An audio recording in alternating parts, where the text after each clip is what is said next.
ends today. Auckland is no longer the Phoenix's home away from home. They are now well and truly behind enemy lines. And their hosts have the hottest hand in the A-League. 5 games, 5 wins, 5 clean sheets. The Black Knights have thrown down the gauntlet to the rest of the competition and today throw open the castle gates to their nearest neighbours, their fiercest foes, as Kiwi football's bragging rights go up for grabs once more. It's the hottest ticket in town, and we've got you front row access. Welcome to a jam-packed, sold out and jumping Go Media Stadium for New Zealand Derby 2.0. Auckland FC and Wellington Phoenix going head-to-head again, live here on Sky Sport. And in front of those jam-packed stands, here come the combatants, the participants, the men at the centre of all the drama that is about to play out this afternoon. Jacob Spoonley alongside in commentary. Take us inside the boots of those players as they come out onto the grass this afternoon, Jake. Well, sequels are all about revenge, and the Wellington Phoenix are cold, they are cutting, they are ruthless. You just got to be around them. They are hyper-focused on being the first team to not only score past Auckland, but to take points off them. But they'll be up against not only a buoyant Auckland FC, but a Port that is bouncing in black and blue. Bouncing indeed they will be, as these two teams who know each other so very, very well go through the obligatory pre-game handshakes. Alex Paulson up against so many of the players he formerly played alongside. He's in goal for Auckland FC today. Hiroki Sakai returns to lead his side, having missed the win over Newcastle 7 days ago. He replaces Callan Elliott at right back. Otherwise, it is a very settled side, named by Steve Corica. 9 of that starting 11 there have started every single game. For Wellington Phoenix, they welcome back a couple of key defenders, Tim Payne and Sam Sutton, who missed last weekend's victory over Melbourne Victory, return at right and left back on our graphic. Don't be surprised to see a back 5 out of possession, with Matt Sheridan perhaps dropping down to the right side of that back 5. Oscar Van Hatten and Nathan Walker drop out of the side from last week. There are the men in reserve for the respective coaches. Neidar Moreno, a goal scorer last week, again providing impact from Auckland FC's bench. And for Wellington Phoenix, look out for Stefan Kolikovski, a live wire in 11. He'll be looking to make his name here at Go Media this afternoon.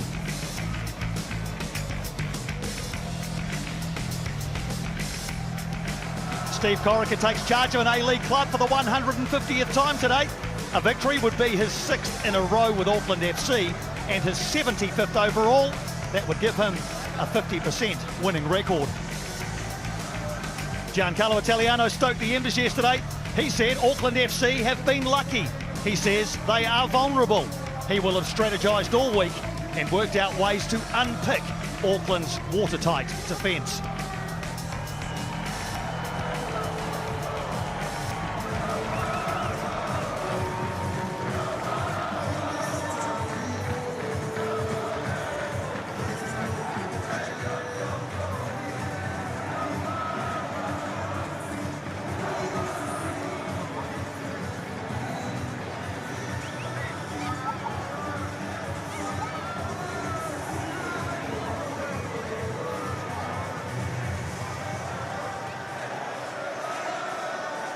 Sean Evans in charge, his 175th A-League men's match. Isaac Travis and Edward Cook, his assistants. Big games need hard-handed officials, and Sean Evans, one of the fiercest going around.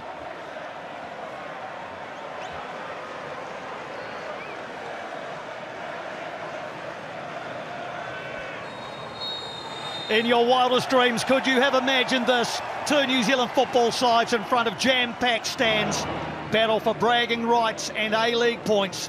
For the first time, Wellington Phoenix play an away game in the A-League without having to pack their passports. They are in enemy territory, playing all in yellow from left to right on your screen, the Wellington Phoenix. The home side in black and blue, attacking the goal to the left. Jacob Spoonley I was going to ask if we should expect some fierce challenges early. I think we've just had that answered by Paulo Retre. Well, the first 5 minutes is all about setting the tone in a derby. And Paulo Retre makes sure that he doesn't miss there. Look, the studs were showing. But for me, that's exactly the sort of challenge, strong challenge, that you're going to want in the early stages of the derby. And Piney, just as we watch this set piece get set up, the Phoenix are definitely in a back three. They've got Alex Rufer playing just in front of them in possession, and then they have committed numbers forward. So they're going to want to play this game over a big distance today, try and disrupt that disciplined defensive structure for Auckland FC. Felipe Gallegos back on his feet. Free kick addressed by Jake Brimmer and Francis de Vries. Everybody back for Wellington, as it'll be de Vries to deliver into a crowded penalty area. Doesn't quite get the delivery he was after, but might get a second go at it. Brimmer. Placed by Ishiga. There's Hiroki Sakai back into the starting lineup today.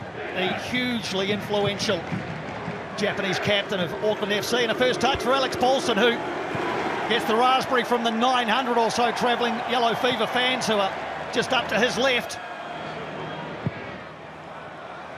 Mai drops out of the line, as has been the trend for the Uruguayan frontman so often this season. Second meeting already between these two sides, a 2-0 win for Auckland FC a month ago in the first derby in Wellington.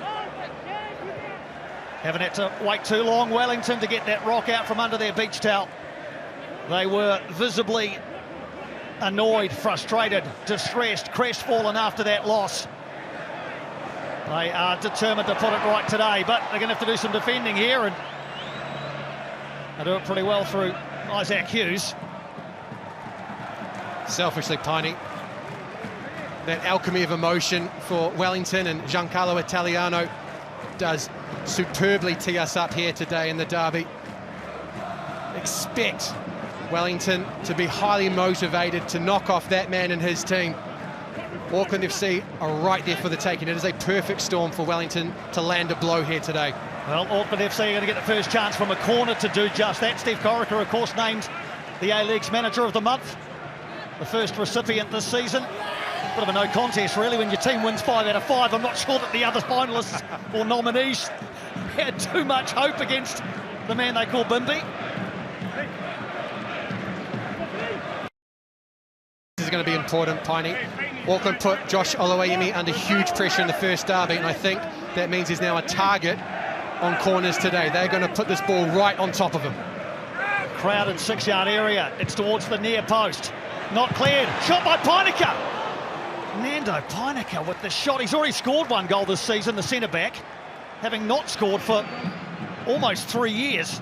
A backheel against Sydney FC in round 2. He had a much better side of goal that time. Here's Rogerson. Brimmer. Auckland FC on the front foot early. Rogerson, bit of a shove in the back, was it? And referee Sean Evans eventually says, yes, it was, on Kazuki Nagasawa. Well, here's the chance as the ball's bent in towards that near post, and Nando Peinica does right to clear his feet, but it's Alex Rufer getting the block across, the quickest to respond in a yellow shirt. And then that is simply experience on display there. Nagasawa stepping across Rogerson, so it's not a shoulder to shoulder. Instead, Rogerson going into the back of the Wellington Phoenix midfielder. Nando Peinica said this week that he didn't actually see that ball cross the line when he backheeled it against Sydney FC. He said Dan Hall celebrated, so Nando Peinica thought, well, it must have gone in. That's all in the past, of course, is very much in the present now. Wellington Phoenix have yet to really trouble Auckland FC in terms of territory and possession in Auckland FC territory. 18 times Wellington Phoenix have brought home games to Auckland since the 2011-12 season. 2 of them here to Go Media Stadium, 4 to North Harbour, 12 to Eden Park. They've lost just 1 of those 18, winning 10 and drawing 7. So in Auckland, they go okay. But how will they go as the away team?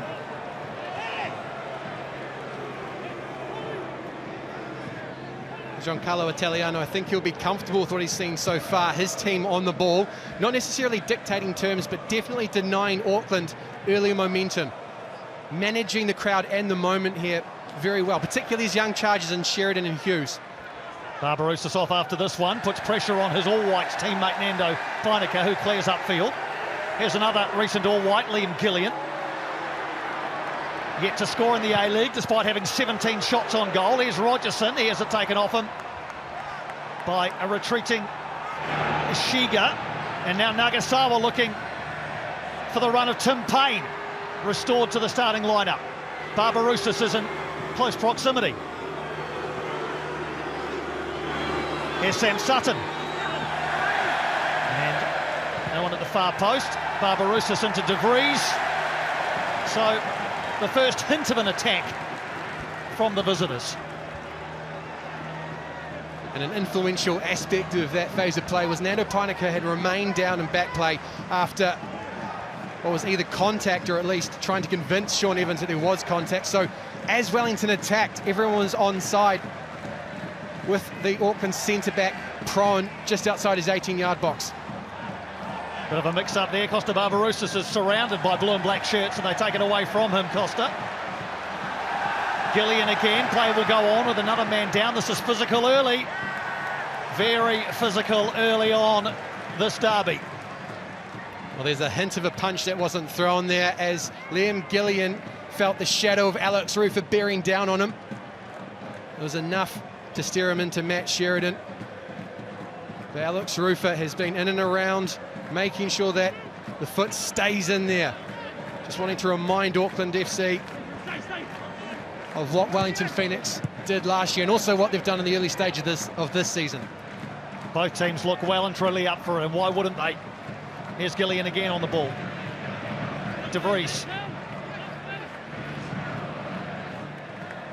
Once again, it's broken up and rolls along the line in front of Giancarlo Italiano, who's already stalking his technical area, as is Steve Corica in front of his dugout. Get the feeling there won't be too many moments of the pair of head coaches sitting down this afternoon. Warm welcome to Wellington Phoenix fans watching who haven't been able to make the trip, especially those gathered at Four Kings to watch this one play out. Great to have you with us here on Sky. Here's Verstrata, so impressive this season already for Auckland. De Vries. Rogerson's on the far side. Sutton gets his body in the way. That's Ishiga back there helping out Sam Sutton. That's the demand that's going to be on this game today, Piney. You need to get back. You have to deny. And there is Alex Paulson's brother in the crowd there. He's loving things as well.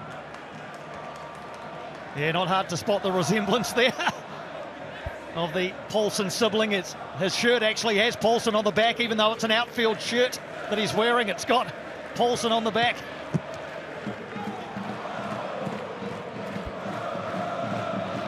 Wellington continue to soak up Auckland FC pressure, but bodies everywhere here, and scythed forward by Sam Sutton.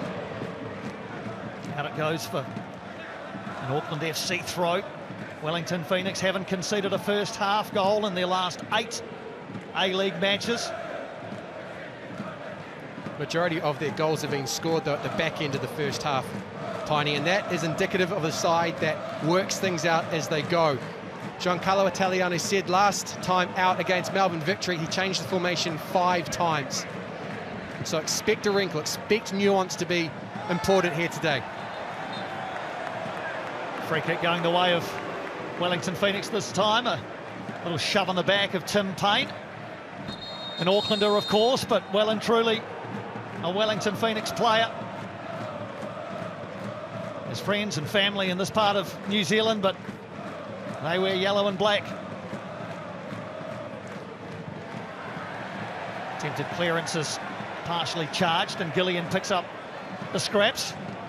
And to combine with Rogerson, who again has it taken away from him. And a frustrating first 10 minutes or so for Logan Rogerson.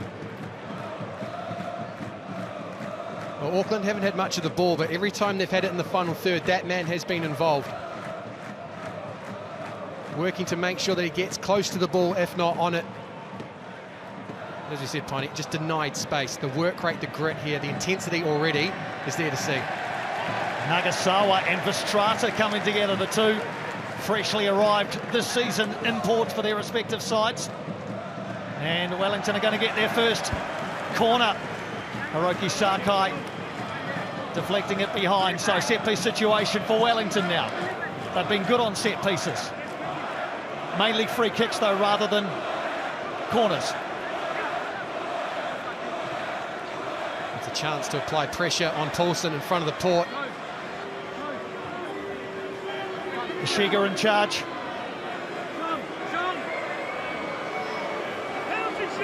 Again, a crowded 6-yard area, but 3 on the edge as well for Wellington. Heineke gets the firm header away. Up in the air from Rufa. Back in by Retre. And it's all fizzled out, or has it? Costa Barbarouses takes it away. Here's Paulo Retre towards the far post. Paulson saw it coming. Good feel of the ball in the gloves for Alex Paulson. And that was Isaac Hughes flying in at the back post. Paulson doing well just to navigate his one through. Growing crowd in front of him. Now just keep an eye on Tim Payne here. He's down the bottom of the picture, but he seems to have a free roll to get forward. Here's the chance. Well done by Costa Barbarouses. Recycles it to Paulo Retre, stands it up to the back post, and then Isaac Hughes is crashing in. Yet to score in the A-League, Isaac Hughes. Liked his chances there. Here's another opportunity for Wellington, although the ball doesn't get past Dan Hall. So Wellington just growing into this game as we tick towards the quarter-hour mark.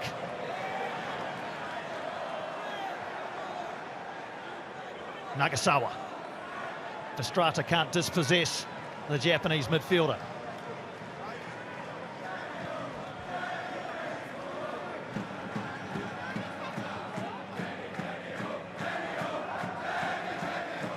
And here we see it now, Piney. Look, the Phoenix just dropping into more of a back four. Sam Sutton going deep and wide, trying to pull Logan Rogerson out of his narrow position to create space through the centre. Tim Payne, on the other hand, high and wide.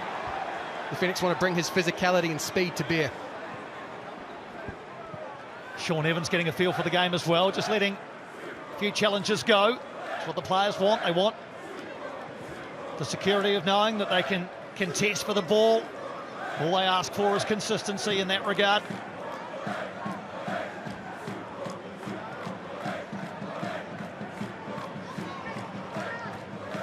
And now we get a snapshot of what the Wellington Phoenix want to deny. They want to stop the ball going into those fullbacks. They appreciate that the strength of Auckland lies in that man, Francis de Vries, and his captain, Hiroki Sakai. As we said in the pre-game, the front line inverts, they try to narrow off the defensive unit to then allow the space for the fullbacks to arrive into. It's been the route to a number of goals, not least the one last week, where de Vries set up Nadar Moreno, who's on the bench today. Once again, Guillermo Myers dropped deep. Verstraete goes wide to Sakai. He's got a bit of room to work with. Thought about the cross. Falls to Verstraete. Auckland FC will recalibrate out towards their favoured left-hand side. De Vries plants it towards the far post. Rogerson was there. Sakai. Ian Rogerson combined. Lifted into the area. Josh Oluwayemi with a firm punch. Back in by Verstraete. And a comfortable catch from Josh Oluwayemi. Oh, that'll do him a world of good. That's the first decision of significance that he's had to make. Called it early. Scott Wooden steps aside, gets an important touch on that one above Guillermo Mai, who's a player not afraid of throwing his own body around. That'll do well, just to put that mistake in the first derby even further in the memory. Yeah, 2 clean sheets since his unfortunate mistake in the derby. So showing good bounce-back ability. And what you're hearing there, ladies and gentlemen, is the booing from the Yellow Fever, who are just up to our right. And the response from the port, they're getting behind that man, Alex Paulson. Yeah, this is what football fandom is. They often say the crowd are the 12th man. Away from home, it's even more important as Auckland FC come again. Rogerson. Brimmer tries to poke it past Rufer, who's able to take it out of the penalty area. Rogerson, though, takes it away from him. Chance for Auckland FC. Wellington can't clear, and it all fizzled out rather for the home side. But Logan Rogerson doing well to dispossess Alex Rufer. Doesn't happen very often. Rufer in a uncompromising mood there. Not generous at all, but that's one of the areas that Wellington need to manage today. When they win the ball and want to transition out, Auckland can pounce with their high-energy press. Well, Hideki Ishiga has earned the first yellow card of the contest, saying that Sean Evans was happy to let some challenges go. Clearly not happy with that one from Hideki Ishiga. His first yellow card in Phoenix colours. Absolutely not, Piney. This is a poor decision. Ishiga gets a toe on the ball, and it's only in the follow-through does he make contact with Brimmer. That, in my mind, is a questionable free kick, and importantly for this game moving forward, means that Ishiga is now on a yellow card. Buona Vista Go Media Stadium, bathed in sunshine, perfect footballing conditions. Just a southwest breeze which is coming from bottom right to top left of your screen. Jake Brimmer has been the deliverer of dangerous free kicks already this season. What about one more? It's into a good area. Wooten gets it away though, a strong header. And up and over from Gallegos. Well, it's a decent delivery from Jake Brimmer. Gets it in from out wide and puts it into that congested centre channel. Scott Wooden is marshalling his troops and gets up nice and early. And then Gallegos playing with house money there. It's as much about denying the counter-attack as actually getting the strike on. Piney. Well, fortuitously, this one falls to Costa Barbarouses. He hasn't got a lot of support at the moment. Pushes it past Dan Hall, who uses his body well and diffuses the danger. Well, he's used to that, Piney. I think I'm correct in saying that Costa Barbarouses has never scored against a Dan Hall man's defence. The other stat we saw during the week was that Costa Barbarouses has 17 goals in the calendar month of December. Only Bruno Fornaroli has more in the festive month. Oh, the Greek Father Christmas. Well, I remember him delivering last December in that 2-0 win over the Western Sydney Wanderers, a late goal and then an assist for Ben Old.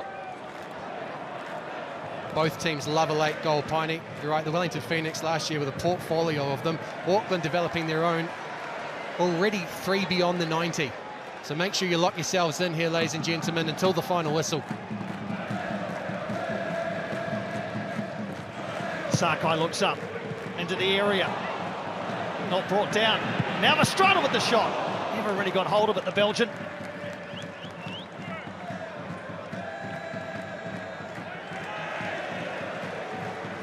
A couple more records up for grabs today for Auckland FC. We'll get to those as they come. Hesley and Gillian quickly closed down by Isaac Hughes, who's done a really good piece of defending there. Hughes taking it away from Gillian.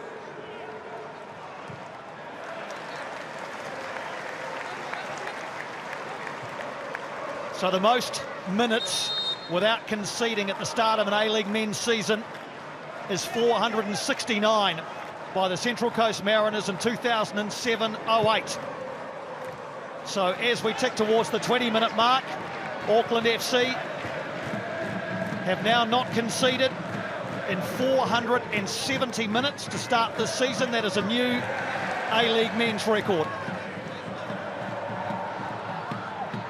Although now, Nagasawa was trying to put a dent in that record, but officially now it is there, 470 minutes at the start of this season without conceding by the A-League's new boys. Ishiga tried to dive in there, behind Nando Painaka, but a big left foot guides the ball away from the danger. The conspiracy theorist in me, Piney, says that you were tempting fate there with the commentator's cast. Almost as soon as you'd finished, Wellington were on the break, heading towards Alex Paulson's goal. Our thanks to official A-League statistician Andy Howe for furnishing us with these wonderful stats. Can tell you while Louis Verstrata is down that the most minutes without conceding at the start of any season in Australian Men's League history is 474 minutes by Preston Macedonia back in 1986. They're the Preston Lions now, of course.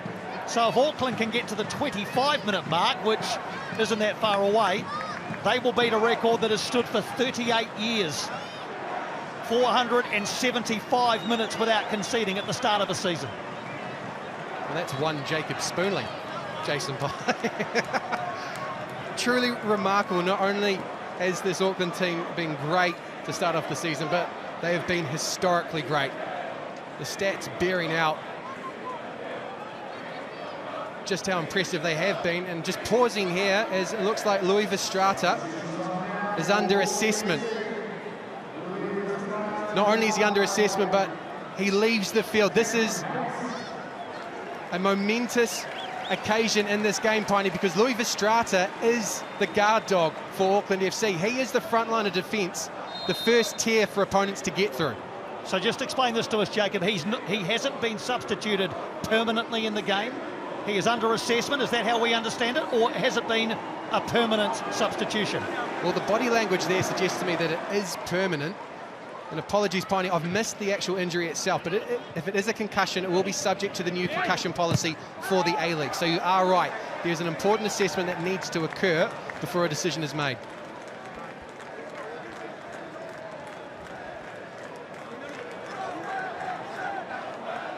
Midway through the first half, we'll bring you clarity around that. Cam Howson's into the game. In the meantime, here's Rogerson. Made room for the shot. The fact that Louis Verstrata is sitting there and hasn't put a training top on, maybe that's just frustration on his part.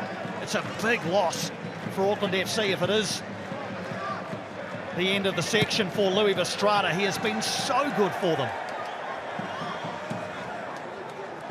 Well, initially I saw some bandages coming out, Piney, and that suggested to me that it could be a knee. It could be some sort of lower body injury.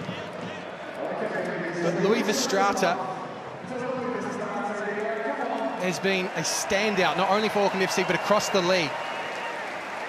And we've just had it confirmed there that it is a permanent sub. So Verstrata off, Howison on. Again, he's been talked about as one of the best players in the new A-League season, Louis Verstrata. What a loss it is. So Cam Howison into the game.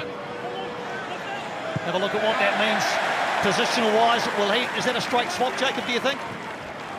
Well, when we've seen Cam Howison play for Auckland FC so far this season, often it's been in place of Jake Brimmer or replacing him. So he has, majority of the time, been in the number 10 spot, just behind Guillermo Mai. Where he is now is alongside Felipe Gallegos, in behind Jake Brimmer. And for me, that's more of his natural position. That is where he played the majority of his minutes for Auckland FC. The former captain, Auckland City, Piney, the former captain. 21 caps for the All Whites, Cam Howison. And into the action for a sustained period of time this afternoon. Here's Costa Barbarouses. He sees Tim Payne off on a run. Couldn't quite find him. De Vries in the way, but he gives it away immediately.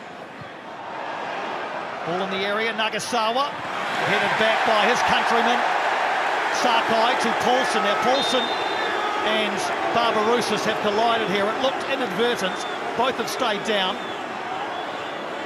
And Barbarouses quick to check on the health of Alex Paulson. Well, I don't think it's malicious from Costa Barbarouses. It falls short of that threshold, but it is a bit naughty. Again, the Phoenix looking to thread the needle. And it's pushed back there by Hiroki Sakai towards his goalkeeper. And Costa Barbarouses fully committed, yes, but it's the contact. He just undercuts Alex Paulson. And as a goalkeeper, that's dangerous because you're coming down hard on the turf there, Piney. Yeah, can I speak on behalf of outfield players, though? Where's he supposed to go?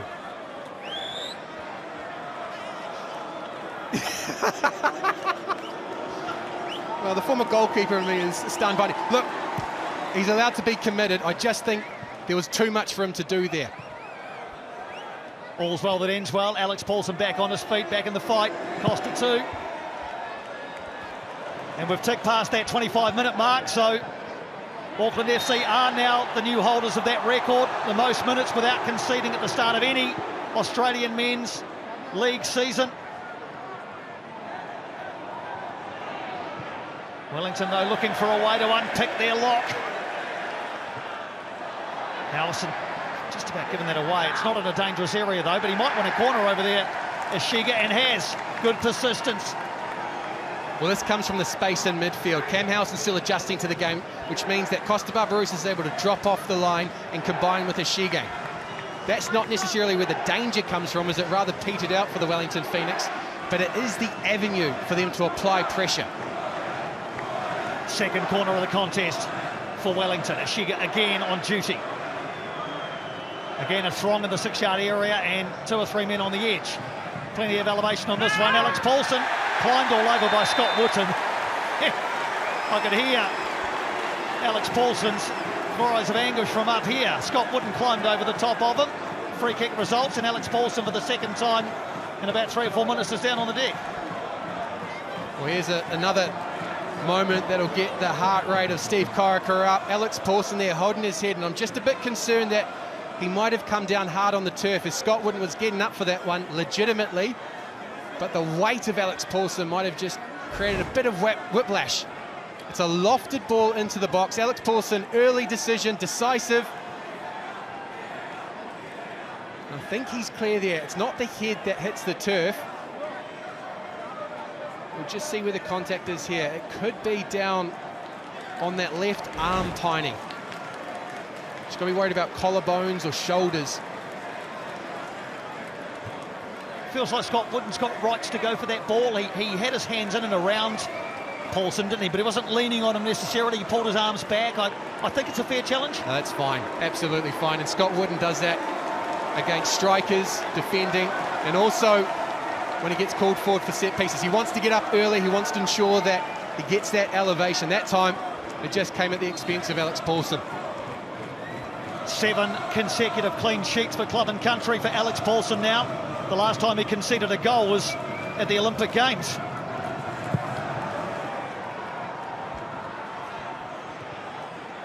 Coming up 11 hours ago since Alex Paulson had to pick the ball out of the back of his net, playing for any team. That's something ridiculous across the Wellington Phoenix All Whites and Auckland FC. It's 11 clean sheets in his last 14 games. Absolutely remarkable. Wellington threaten that record again.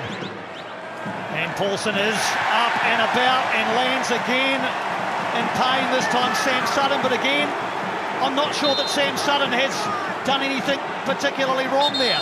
Nando Peinecker and Tim Payne, All Whites teammates, come together.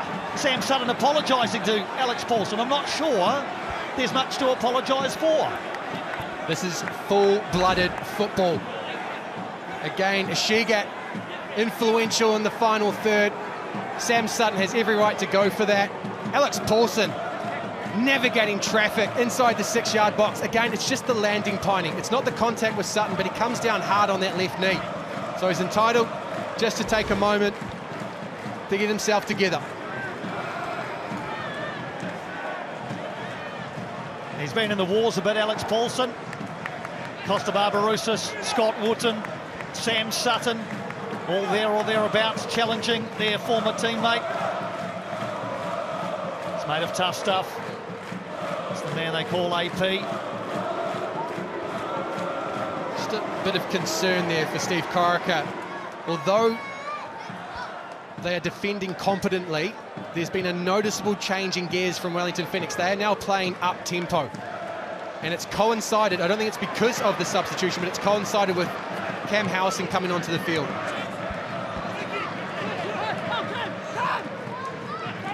Yeah, they say you don't know what you've got till it's gone. We'll come back to that because here's Hiroki Sakai, and it is an own goal! For the second time this season, Hiroki Sakai is the provider, and an unfortunate opponent puts the ball into their own net, and it's Isaac Hughes this time who is the culprit, and on the half-hour mark, the Port find an even greater volume, and Auckland lead it 1-0.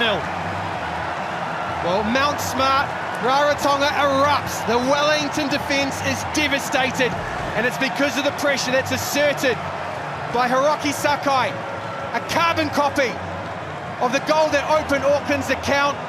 Sakai inverts the run, gets onto Scott Wooden and fires that ball across, and Isaac Hughes is desperate.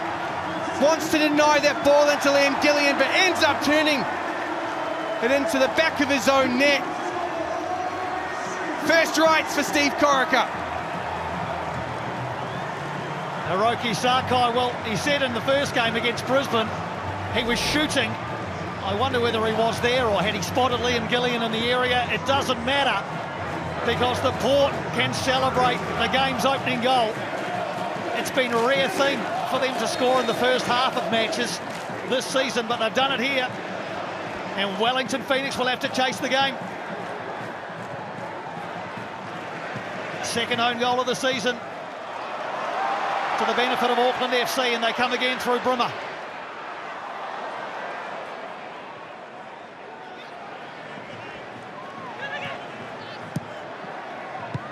Well, that's deflating for Giancarlo Italiano. They were building their way into the game, but as Auckland have so often this season in their fledgling history, the counter-punch is decisive. And it's not necessarily that they created or constructed the product, it's just that they overwhelmed. Caught the Wellington Phoenix napping. Hiroki Sakai, half a yard. All about power, forcing the Wellington Phoenix to make a decision. What an influential player he's been, Hiroki Sakai, for Auckland FC, the club's inaugural captain, highly decorated Japanese international. But you talk to people around this football club and they say that he's like a new boy, the enthusiasm and the excitement that he brings. Retray wins possession back for Wellington. Sheridan. Around towards the left for Wellington through Sutton. His ball down the line doesn't find its target. Ishiga.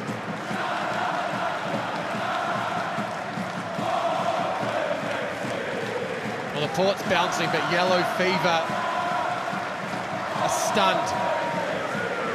Bouncing in black and blue. The contrasting emotions of football fans. Deflation for yellow fever, elation for the Port.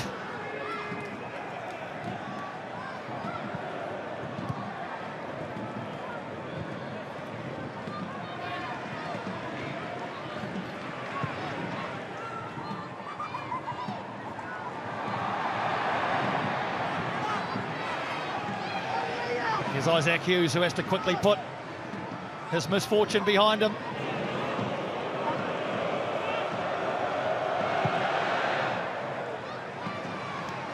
Well, they won't be feeling it at the moment, the Wellington Phoenix, as the intensity that was there in the first half hour will just have been ratcheted up, and it'll be combined with a little bit of anxiety, but they still have 60 minutes to get themselves back into this match. And that is a long time for Chiefy to scheme. Here's Gallegos, fires it across the penalty area. Barbarousis and Hall together again, and Dan Hall comes out of that one with a point beside his name.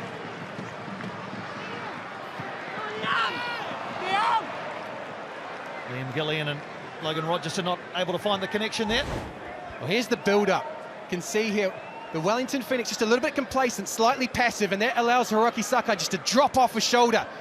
And once he's beyond Paolo Retray, there is no getting him back. The reins are off at that point, and the goal follows very quickly.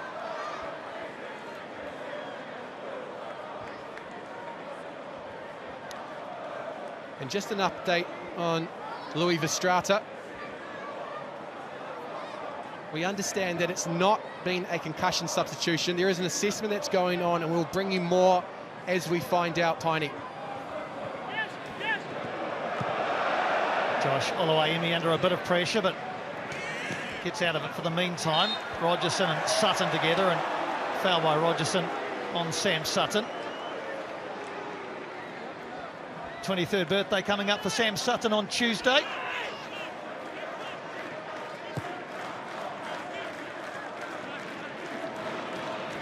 What's surprising there, Piney, is that Auckland have had more possession than Wellington. In my mind, Wellington have been able to hold the ball for longer periods, and it's Auckland that's controlled the game largely out of possession.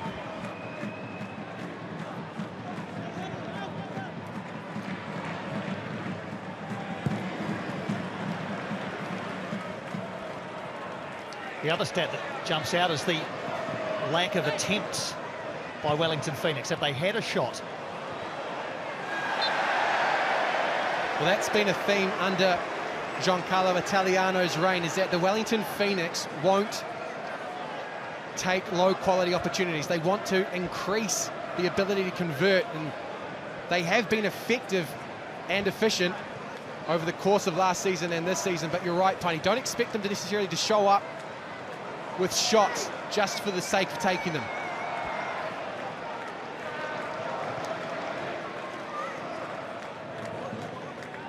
Yep, efficiency over quantity is the hallmark of Giancarlo Italiano's sides.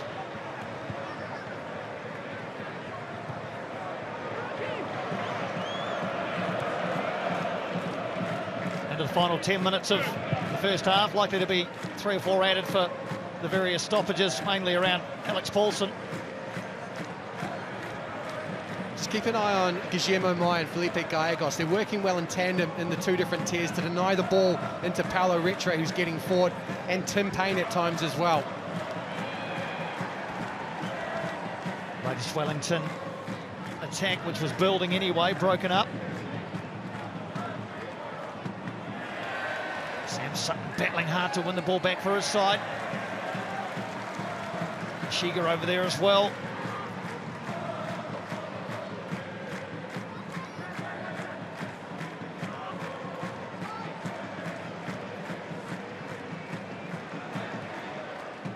Messi midfield for Auckland, for Wellington rather. Auckland have it.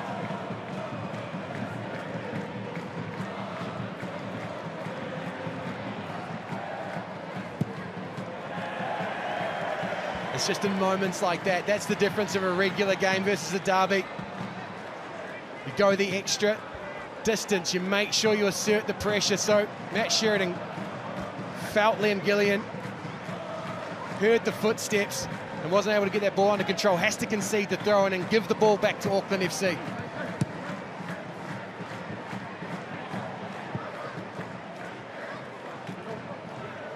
Just trying to get it away, can't at the moment. Here's Gallegos. A shot on goal from Felipe Gallegos, no power. Oluwaemi untroubled.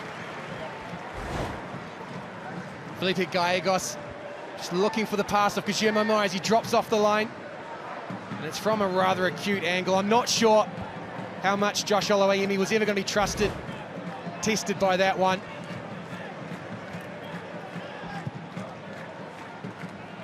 Sheridan pumps it long. And once again, assured defending.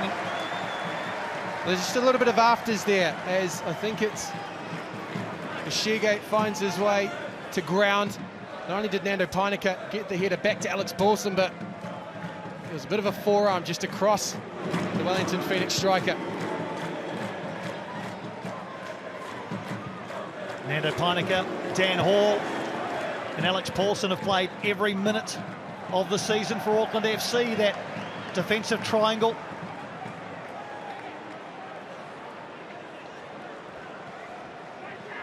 I think he's had the headline stolen by Louis Verstraete. A lot of the comment has gone to the Auckland FC defensive midfielder, but Nando Painica has not only defended astutely, but very cleanly, gives very little away. Here's a Shiga. Tries to get into the penalty area. Howson's put that one back behind the line for what will be a Wellington corner. So into the final 5 minutes of this first half. Another set-piece situation for Wellington, their third corner. Quickly taken.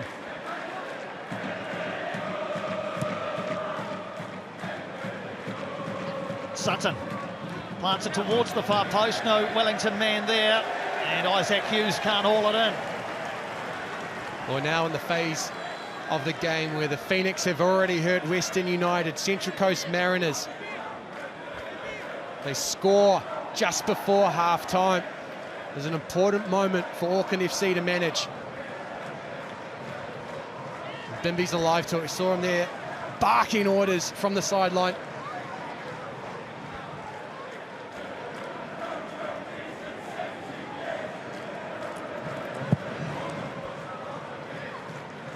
The own goal from Isaac Hughes is the first time the Phoenix have conceded this season before the 75th minute. All three of the goals that they'd conceded before today had come in the last 15 minutes of matches.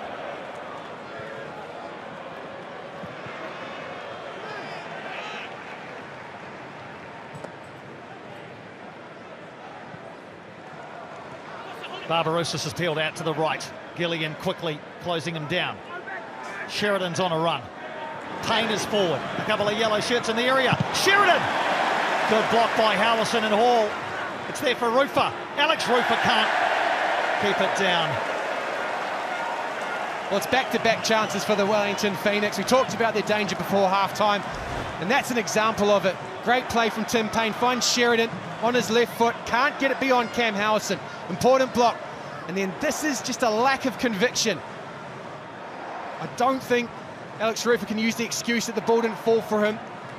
There, it's in front of him. He's got time. He needs to hit the target.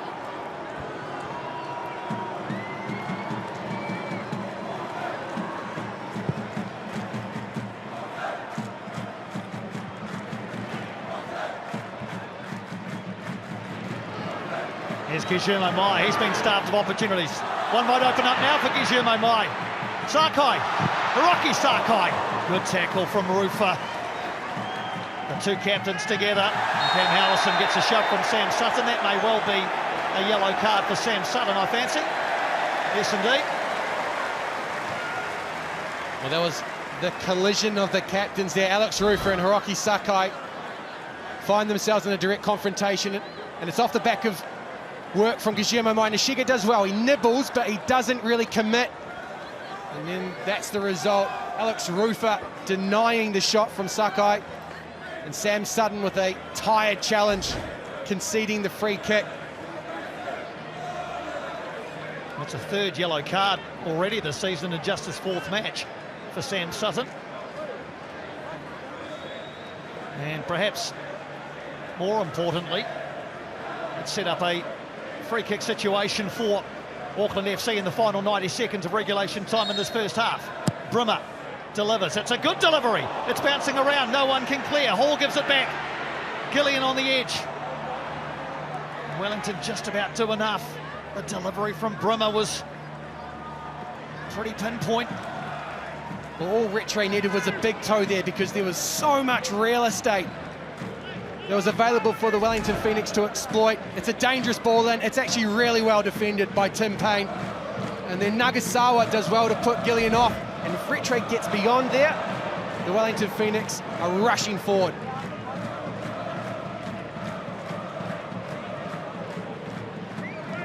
Very congested in there. Costa Barbarouses back helping out.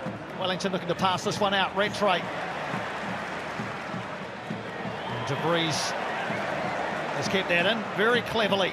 Brimmer sets up the shot. Josh Olawayemi, I think, knew that was flying wide of his goal frame. But Jake Brimmer here, not unfamiliar with a long strike. I like that one, Piney. Across the laces, bending away, but ultimately too far to really test Josh Olawayemi. Well, 4 of Jake Brimmer's 17 A-League men's goals have come against Wellington, including his last 3. 2 in the derby a month ago. 4 added minutes minimum. Confirmed by our 4th official, Campbell Kirkawanawar. So time perhaps for another chance to be created.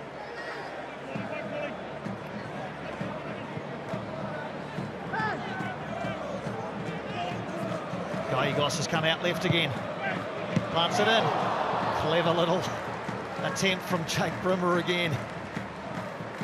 One of the criticisms of this Auckland FC team has been that they haven't created too much in that centre channel. And Jake Brimmer, I think, has got a lot of responsibility there, but we've just seen in the last couple of moments the long-range shot, and now the versatility, the deft touch of that near post. Not quite nuanced enough to guide it towards the goal.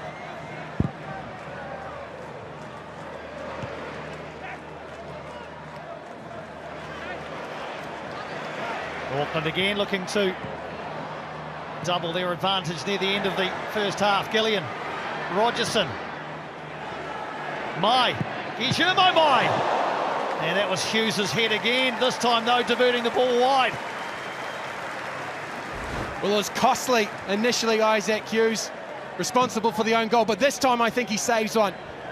That is a firm hit from Guillermo Mai, and Isaac Hughes stands up big. Doesn't even let Josh Oloemi get involved in it. Another corner though coming the way of the home side, just their second. Francis de Vries will look to bend this one in. Again, they populate the 6-yard area to make things difficult for Josh Oloemi. Dan Hall is right in his pocket there. No way through for Oloemi there. Wootton, though, gets the header away. And the contact on Oloemi too vigorous for the liking of Sean Evans. I think Dan Hall is the responsible party for Sean Evans blowing the whistle. Now as we just move the embers of this first half around here, Piney, I think Giancarlo Italiano will be the more frustrated of the two. Of course, he's a goal behind, but it's more the manner in which the team have played the last 10 or 15 minutes. Auckland are now playing with a greater possession. They've got the territory, and I think they're starting to dictate terms. They're starting to win the arm wrestle in midfield. Costa Barbarouses might have something to say about that as he hairs off downfield. Ashiga outside. Costa looking to set Ashiga up. Couldn't quite get the pass the way he wanted. Sakai going to deck to put it out. Well, Costa Barbarouses is part of the elastic front line for the Wellington Phoenix. They can get forward so quickly, and that time just not on the same wavelength as Ashiga. And Wellington will end the first half with a free kick. Foul on Sam Sutton out wide, so perhaps a chance. One more chance to square the ledger before the break. This is a bit of a needless free kick. It's not in a dangerous area at all, and Logan Rogerson trying to deny the ball back in field. And this time it's Sam Sutton on the receiving end.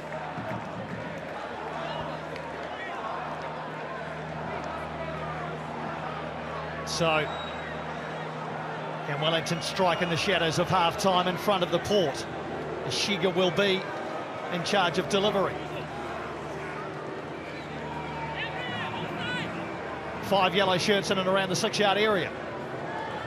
Just about everybody back for Auckland. Ashiga delivers. Paulson with the one-handed punch, and it's a powerful one too. Good goalkeeping. And that'll be the final action of the first half at Go Media Stadium. Derby 2.0 is boiling. The Port have been jumping. Alex Paulson remains unbreached for the 11th straight half of football. Hiroki Sakai provided the cross. Isaac Hughes diverting the ball into his own net. And that has the home side ahead at the break here at Go Media Stadium. As we go to half-time, it is Auckland FC who lead it by 1-0.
To Go Media Stadium, and what a first 45 minutes it has been. And Auckland FC, well, they've found a way to create enough pressure to get themselves in front. And agreeing, Jacob Spoonley and Spoons, you've commentated the first half. There wasn't a lot going on, but one moment, one opportunity, and Auckland FC, they found the front. I think the first half has been about creating a foundation for us to lead into the second half. They have worn each other down. There were spaces that were being created at the back end of the first half, you're right. But I think we got an indication as to how phenomenal Auckland are at applying pressure. Because that's what it was all about for me. It was an own goal, yes, but it came about through pressure. Yeah, look, absolutely. It was a cagey affair, I would say. Auckland starting the better. As Phoenix started to gain momentum, then had that sucker punch with the ball from behind.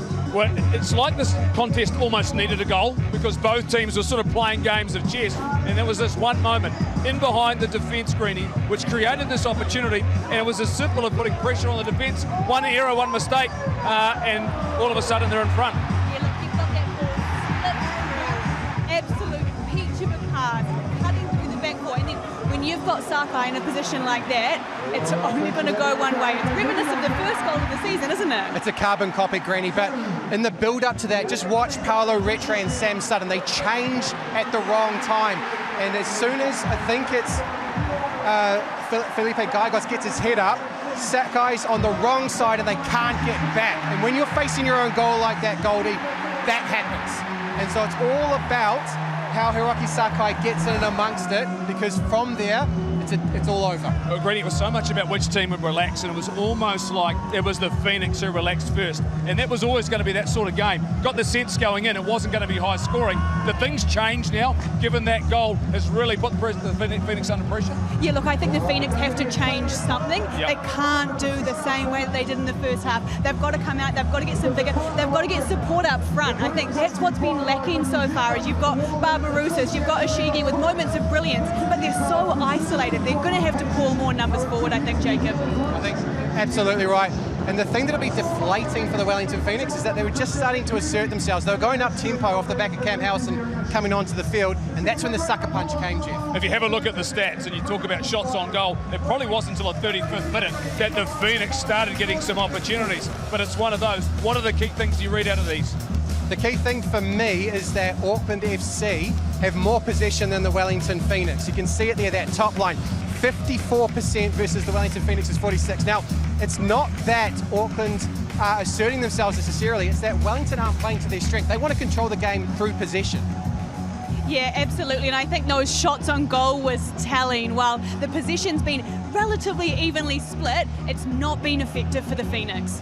For Auckland FC, there was talk about the impact Louis Frustrada would have in this make-up. Spoons, the moment he's gone off, how do they adapt? What do they change? Where do they make sure that losing him doesn't impact their performance defensively as well? Well, I think they're very fortunate in that they've got a tailor-made replacement in Cam Howson. Cam Howson has come on to occupy one of those two deep-lying roles. That's where he played for Auckland City before he joined Auckland FC. But the Auckland FC have definitely lost a key component of their team in Louis Frustrada, and we are hearing it's back pain. So we have a new concussion policy in the A-League this season. I understand it's not that greening. Well, Hideki Ishiga has had a big impact in this first 45 minutes as well. What can he do differently maybe in the second 45 to help this team turn it around? Yeah, look, he needs to keep getting possession, he needs to keep getting turned, trying to be creative on the ball. We've seen moments of absolute brilliance, but what we haven't seen is the support around him. So maybe it's that holding the ball up, on the back. 1-2 touches longer, so that he can allow players to get around him and to support, so that they can really build an attack. Really simple for me, Jeff. It's not if, it's when we see Marco Rojas now, because he is the player that will change the dynamic of this game. We saw in the pre-match that Victory defenders were so concerned about making a challenge against him, and that's what you want to put into the minds of Auckland FC. We've got an ace up our sleeve in Marco Rojas. I want to see him early doors because I think he needs time to build into the match. I want to see how Paddy Gower's feeling, how he's coped with the first 45 minutes. I reckon he's gone looking for some friends. I certainly have, and I've certainly found some friends. I'm back here with the yellow fever. I'm back at home. I've got rid of that crappy shirt that I had on. That's gone in the rubbish bin down there below. Feel the absolute passion here from my friends in the Phoenix. They are going off. I can't hear a thing you're saying, but we're coming back. Mate, who's going to win this game? Oh, the Phoenix, 100%. We got this second half. We're coming back. The Phoenix are coming back. You can look at the support here. It's looking good. It's looking absolutely awesome. Yeah, I'm back home. I'm safe. I survived behind the enemy lines. Enjoy, guys. I'm back here with the yellow fever. See you after the game. What's happening across Sky? Premier League continues. It's derby time in the Premier League. Catch the Merseyside derby on Sunday morning, 12:30 a.m. and the London derby as well. Chelsea and Tottenham go head-to-head. UFC 310. Pantoja versus Asakura, Sunday 8th of December at 4 p.m. The flyweight belt is on the line. In the co-main event, two undefeated welterweight contenders go head-to-head as well. Plus a clash of the titans in the heavyweight with former champ Cyril Gane taking on Alexander Volkov. And as well, the HSB Sevens continues. The All Blacks and Blackburn Sevens are headed to Cape Town for the next leg of the HSBC Sevens, both looking to improve on their previous results. Plenty more to look forward to. There is just one goal in it here at Go Media Stadium. Do not go away. The derby is well and truly still alive.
goal that separates the two sides, an own goal. The unfortunate Isaac Hughes heading past his own goalkeeper to the delight of the Port, and to Steve Corica as well. Hiroki Sakai, the second time this season involved in an own goal as the assist giver, you would probably call him. Let's get your sideline. Jeff Wilson alongside Auckland FC goalkeeping coach Jonathan Gould. Thanks very much, Piney. Goldie, when you think about the first half, you got the goal you're looking for. Does anything change, or is it simply about shutting down the opposition?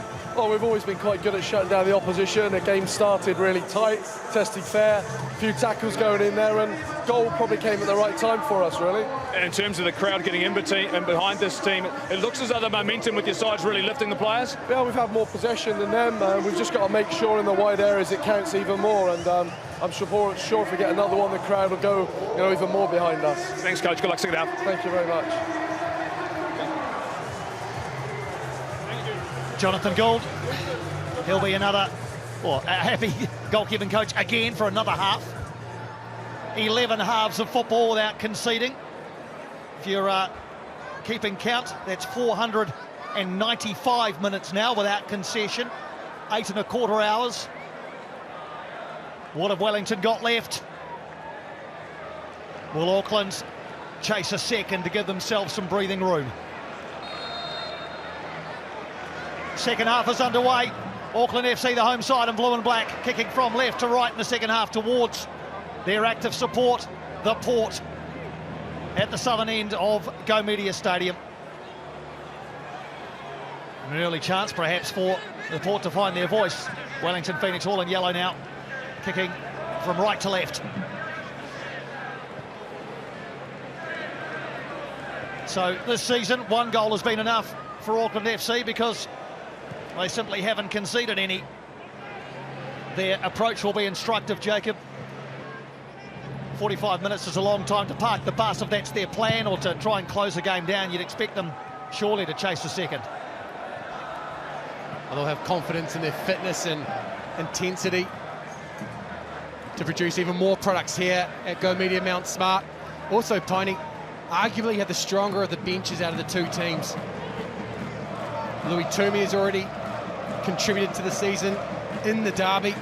Max Mata has been a regular off the bench for Steve Corica, and then Nadar Moreno, scored last week. I'm sure he is chomping at the bit to get involved in this one. Oh, no doubt. No doubt the Colombian will want to get on and repeat the dose from last week. He came up with about 27 celebrations afterwards. Got to save some, Piney. Endeared himself to the Port straight away in the rain against Newcastle. It took a long time for Auckland to break down the Jets last week into the 83rd minute before Moreno produced that volley. Wellington Phoenix in the rare position this season of being behind at the break.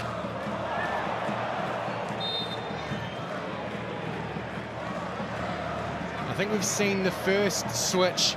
There were suggestions that the formation that the Phoenix were using might come off the back of rotation, as we see Costa Barbarouses there with a little right jab to get the ball in front of Francis de Vries. But in possession now, the Phoenix very much in a 4-2-4. And what's interesting about that, Piney, is that Tim Payne is occupying a centre role with Costa Barbarouses more as a winger. So you're telling me Tim Payne is now a striker? Here's Ashiga, he's a striker! And gets a strike on goal. I'm not sure Alex Pawson was sure that was missing. Well, Tim Payne actually sets this one up and he gets it back into Paulo Retre, and then Ashiga, once he's broken, very quickly gets back onto that right foot, takes the ball away from his countryman Hiroki Sakai, and that's got a whole lot of turbulence in it. He's already produced an eye-catching free kick goal this season. Hideki Ashiga.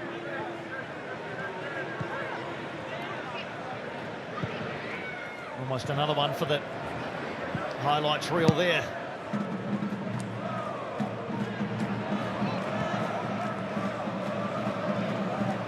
Retre in for Wellington. It's going to fall to Sutton. Rufer and Brimmer.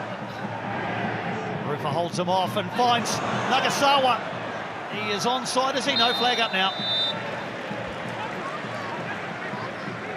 And Nagasawa is the man who's in that dual role. It's more of an attacking midfield position than a striker, along with Tim Payne. Alex Rufa going toe-to-toe with Jake Brimmer. Wrestles the ball away from him. And Nagasawa, just a fraction, a foot too early.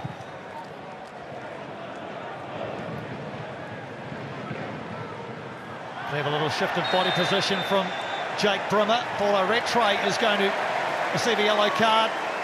So that's 3 yellow tickets the way of Wellington Phoenix this afternoon. Paulo Rattray the latest. Just in back play, Alex Paulson is saying, what's the difference between that and what happened to me at the hands of Jake Brimmer? Paulo Rattray, no argument there. Quite happy to concede that that was yellow card worthy.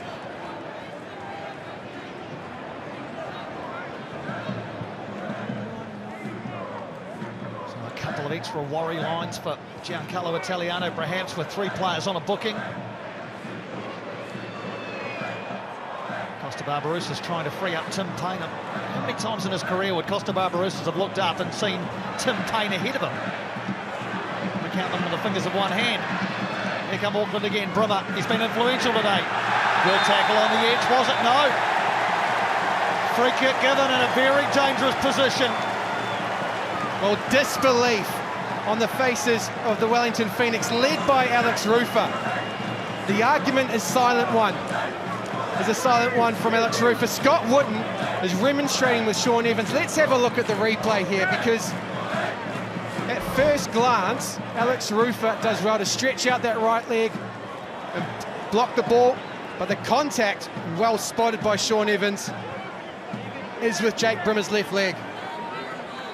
It's a good decision. A good decision from Sean Evans, and it gives Auckland FC a terrific opportunity here to double their advantage. Now, Francis de Vries is over the ball, but there's only one person who's going to be taking this free kick, and it is that man who is placing the football with 2 hands, Jake Brimmer. Had a sighter last week against Newcastle in a very similar spot. What's he got here? The start of the second half of the New Zealand derby.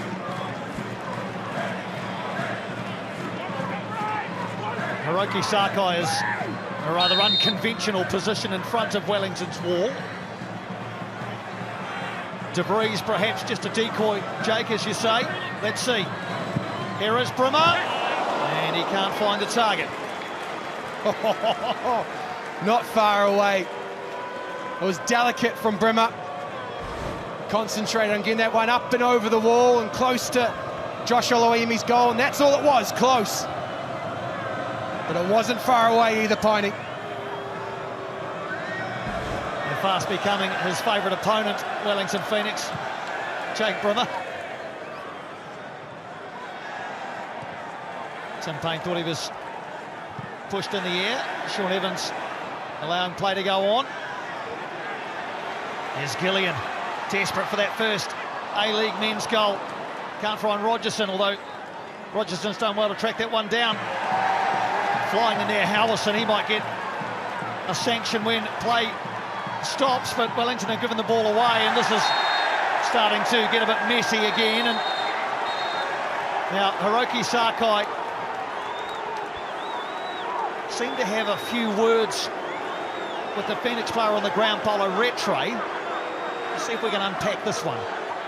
Well, it was simmering at the end of the first half. Now it's starting to boil, and Go Media Mount Smart is coming to a rumble. Sean Evans giving the yellow card to Cam Howison for the late challenge before Hiroki Sakai got so animated.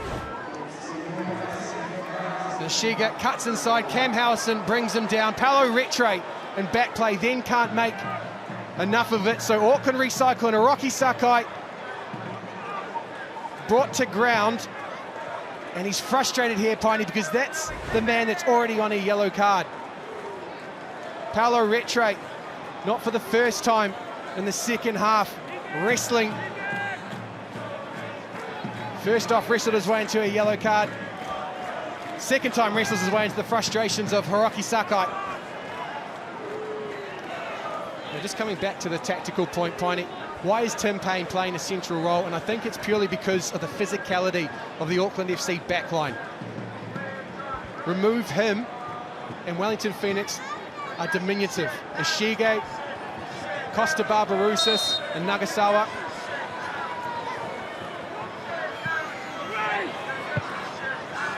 Play back on as Sakai helps it back in. De Vries is there, cushioning the header, and Wellington will clear their lines.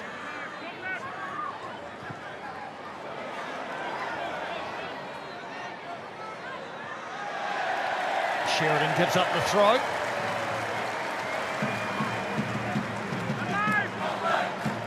Wellington subs warming up behind Josh Oluwayemi's goal. Yellow Fever looking to lift their team. Auckland FC, though, have had the better of the first 10 minutes of the second half. It's a bit tepid from the Yellow Fever. They've got the feeling that we are aware of up in the commentary box. The Wellington Phoenix, the men in yellow, are just struggling to assert pressure on Auckland. There's a bluntness here at the moment. It feels as though Auckland FC are in control of the football match at the moment. Steve Corica pretty happy with what he's seeing. He's already had to use one of his subs, of course. Cam Howison on for Louis Vestrata. We just see there at the bottom of the picture, Nadar Moreno and Louis Toomey ambling towards the bench. Jonathan Gould is ready in the paperwork. We could see a change for Auckland FC.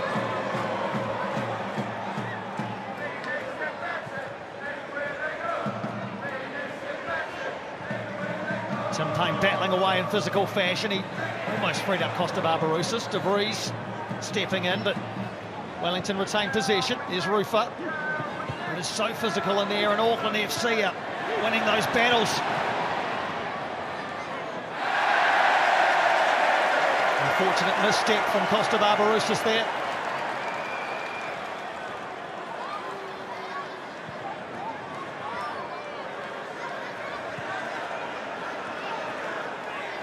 Here's Rogerson. He's surrounded now by yellow shirts, but does well to find Sakai. And then Sakai came through on Ishige.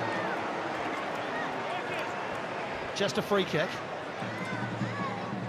He's a targeted man at the moment, Ishige.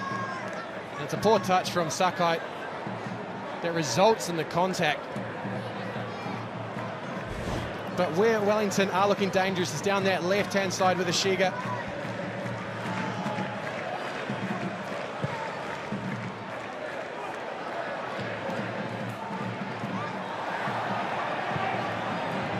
Yes, there's no place for the faint-hearted out there on the grass today.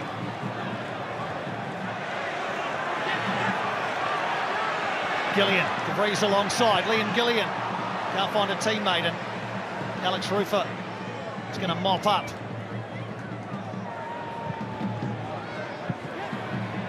Ball given away again by Wellington. They just can't make it stick. Dan Hall strides into midfield. De Vries. Gillian. Little nutmeg in the penalty area. Matt Sheridan, though, recovers sufficiently enough to force Francis De Vries to put it behind for a goal kick. I think this is what we can expect without Tim Payne down this right-hand side, occupying the right back role. There's a vulnerability there. They aren't quite meeting the confrontation on the front foot, the Wellington Phoenix, and that means that Francis De Vries can assert himself to greater extent. So Gillian and Rogerson off. Moreno and Toomey on. Louis Toomey, the former Wellington Phoenix reserve player, set up the second goal in derby number 1, and is going to get the best part of 35 minutes here. Liam Gillian departs, and Nadar Moreno as well into the action. A goal scorer off the bench last week. Wouldn't he love to do it again? So Toomey and Moreno on for Auckland FC with over half an hour to play. Oh, it's an intriguing move, Piney. It's a proactive one by Steve Corica. He has refreshed those wide players at the top for Auckland. Not only does that mean that there's bigger engine to press, but also if the Wellington Phoenix do start cheating and going forward, then there's greater volume there for Auckland to really exploit that space. Guillermo Mai continues to toil away at the point of Auckland FC's arrow. He's got the assistance of some fresh legs, but he'll continue to show. Here come Wellington through Payne. Gallegos tracks him all the way. Here's Rattray. Now Sutton, a rare attack in the second half for Wellington. Rattray looking for Payne, too much on it. Oh, as that attack ebbs away, we're going to see a change for the Wellington Phoenix. Marco Rojas and Stefan Kolakowski are ready and set to go. Paolo Rattray is making way for Kolakowski. And Tim Payne is also substituted. That's a rare thing.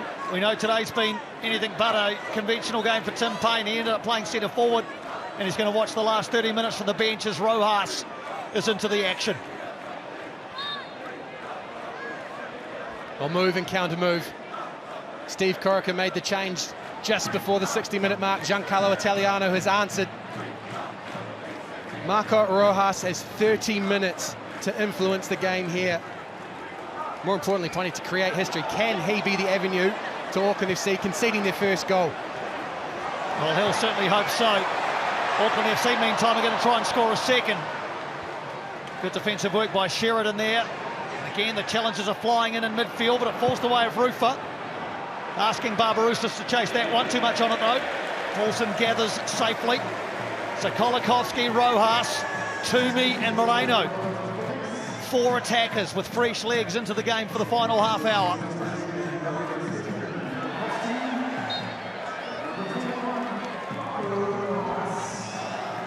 Rojas' first contribution is to hunt down Dan Hull. Gives away the free kick, which is taken quickly. Sakai looks up, tries to measure across, deflects off Wootton, and then it'll go behind, I think, for a corner off the head of Isaac Hughes. Sakai annoyed with himself that he couldn't get the delivery right, but a corner eventuates, so it's not all bad.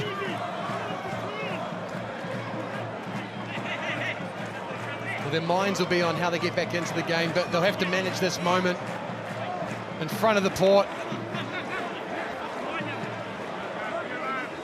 The ball is in Wellington Phoenix's court. Can they get back into this one?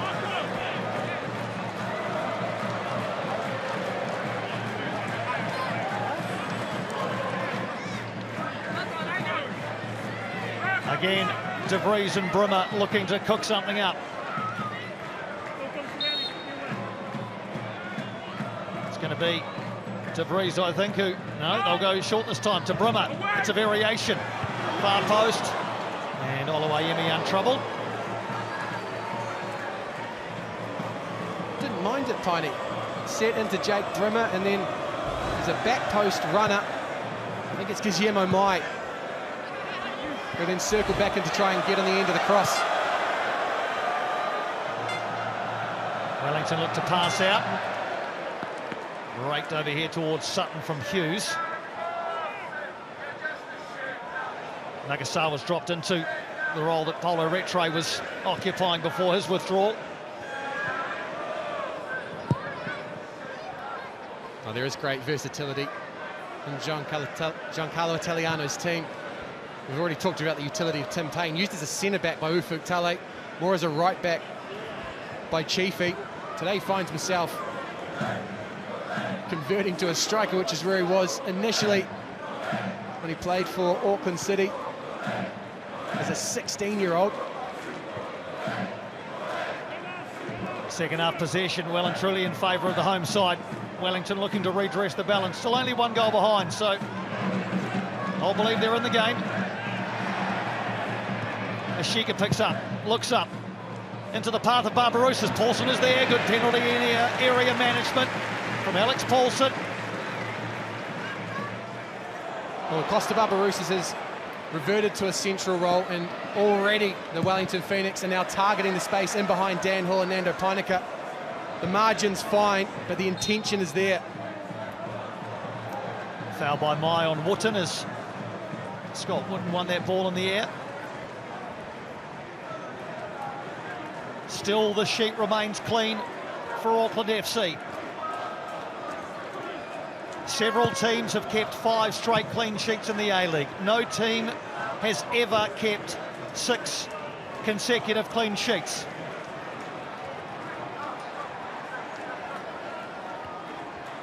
And that'll be weighing on the minds of the Wellington Phoenix as well. Not only do they have their own mountain to climb to get back into this game, but they know that's compounded by the confidence that Auckland FC have by the fortress of Mount Smart.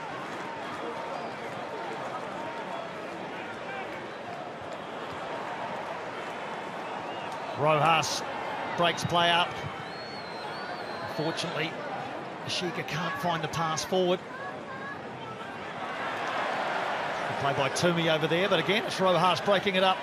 Toomey, though, comes back and wins it back. Unfortunately, can't continue the move down the left-hand side, Louis Toomey.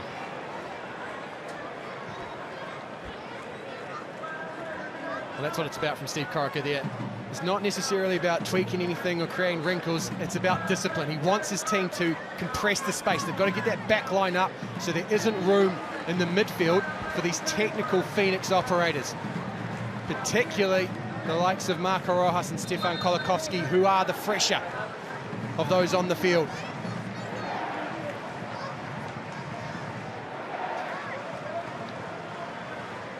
Rojas getting involved early in his time on the pitch. Stefan Kolakowski is operating up and down the left-hand side.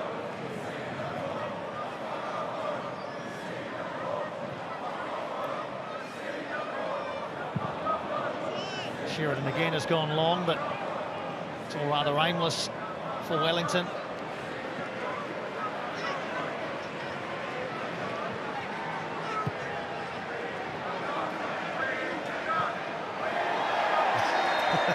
Costa Barbarouses left a foot in there on Alex Paulson, and he'll also go into the referee's notebook.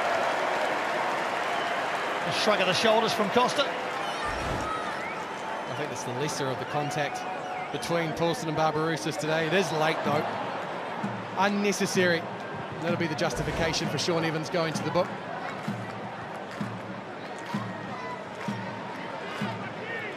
Just saw there in that phase of play, Pine, it feels like the Wellington Phoenix haven't run out of ideas, but the conviction isn't there at the moment. What about now from Ashika? No, he pulls it out of what would have been an attacking drive into the heart of Auckland FC. Good from Rufa, though. Has this got an end product? No, Louis Toomey with a solid challenge on Alex Rufa. Guillermo Mai, clever, past Hughes. He's got Toomey up with him. And arriving on this far side, Moreno. Guillermo Mai just kept on going by himself. Moreno urged to shoot. Blocked by Nagasawa. Nada Moreno. His cross cut out by Wooten. Well, it wasn't one or the other there from Guillermo Mai or Louis Toomey. Mai was waiting for the run. Toomey probably waiting for the shot from Guillermo Mai. Nagasawa cleverly holds on to possession of the ball. Rojas. Foot in by Sakai. Hiroki Sakai. Fouled by Nagasawa to his great displeasure. And all he sees is Sean Evans back. The referee had turned and walked away from that one. This is all about the work rate of Guillermo Mai, the tenacity. Puts his foot in front of Isaac Hughes. And Scott Wooten does a wonderful job here, just marshals the moment. He's not going to give Guillermo Mai a bite to then go beyond equally, he knows that Louis Tumi's in front of him, so he can step in there and get the block away. Another change coming, and here comes the closer, as he has been dubbed by all and sundry. It's quite early to bring the closer on, Tommy Smith, but he's here in place of Jake Brimmer, who's had an excellent 68 and a bit minutes. Brimmer's contributed with the energy. He's also created a couple of moments that have worried Josh Oloiemi. Can be satisfied with his contribution to the second NZ derby. So Tommy Smith bringing all the experience of 18 years in the professional game onto Go Media. Sarkai plants this one at Oloiemi, came in, it didn't come, and the header from Nando Peininger at the far post. And Auckland FC have daylight behind them, and a 6th win in a row in their sights ahead. Nando Peininger with the goal in front of the port. And Auckland FC lead at 2-0. Well, in the first 5 games, they've created converts. In the 6th, this Auckland FC team are asking Auckland, might you be believers? And the port is saying, we're all in. They've flexed their defensive muscle here today, and they call upon one of those towering centre-backs to extend the lead. Nando Peininger rising at the back post, takes advantage of this indecision inside the Wellington Phoenix 6-yard box. No one gets a touch on him, but he gets enough to put it beyond Josh Oloiemi. He's played in Sweden, Switzerland, Portugal, Denmark, and most recently Ireland. But it is home sweet home for Nando Peininger. 2 goals in 6 games this season. His last goal before the season with the Sligo Rovers back in 2022. He talked about being a threat at set-piece time during the week, Nando Peininger. And a threat at set-piece time he certainly was. It's a long way back now for Wellington Phoenix against a side that is yet to concede and now has a 2-goal buffer.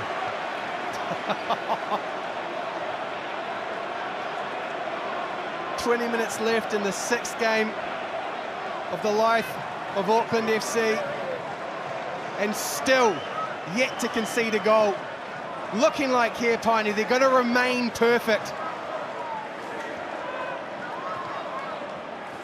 It's a remarkable record. It goes on the line again next week, incidentally. Auckland FC away to Melbourne City, who were 4-1 winners last night over Brisbane Roar. Wellington Phoenix are back home next week. They've got Macarthur next Saturday at Sky Stadium.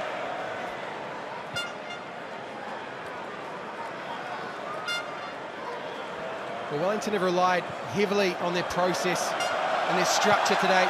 They haven't had the protagonist, though. They haven't had the ability to disrupt this Auckland defensive structure.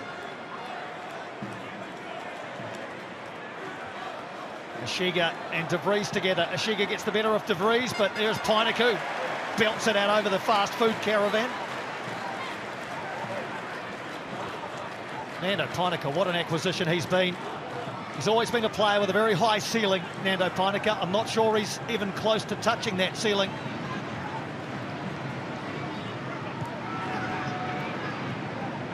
Well, I wouldn't say he's a bolted-on starter because of the competition inside the All Whites, but he definitely is penciled in to most starting 11s for Darren Baisley. They pursued him for a decent period in the off-season, finally securing his signature about a month out from the start of the A-Leagues. Value aplenty. So Wellington compelled to chase the game now, and will through Sam Sutton. What a run by Sutton! What a save by Paulson! And on the far side, Matt Sheridan can't tap in. I don't think he knows how he continues to keep the sheet clean. Alex Paulson unsighted, but let's appreciate the dancing feet of Sam Sutton onto his right foot. Not only does he have defenders in his way, but he's also got Costa Barbarouses breathing down on him. And Alex Paulson, right at the last, big left hand, and then there to gobble up the remainder. No crumbs left on that one. Well, I swear this ball's not going in Alex Paulson's net all season, Jacob. 26 clean sheets in a row, anybody? You reckon this is the footballing gods repaying Auckland for the Knights and the Kings fighting? It might be that, ladies and gentlemen. You have to say the energy around this football club, both on and off the field, has been absolutely terrific. The scenes pre-game today, as we began our build-up here on Sky Sport, were magnificent. And look at that. This football club is 6 weeks old. Let's not forget that.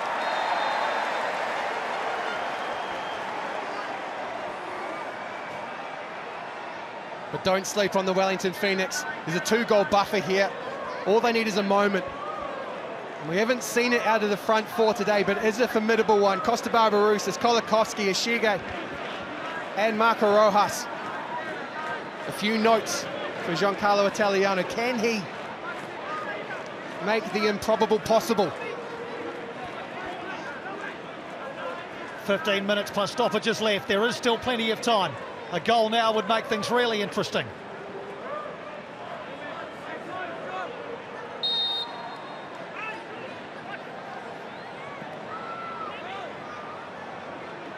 Ishiga gets it up and down towards the far post. Good header by Peinecker.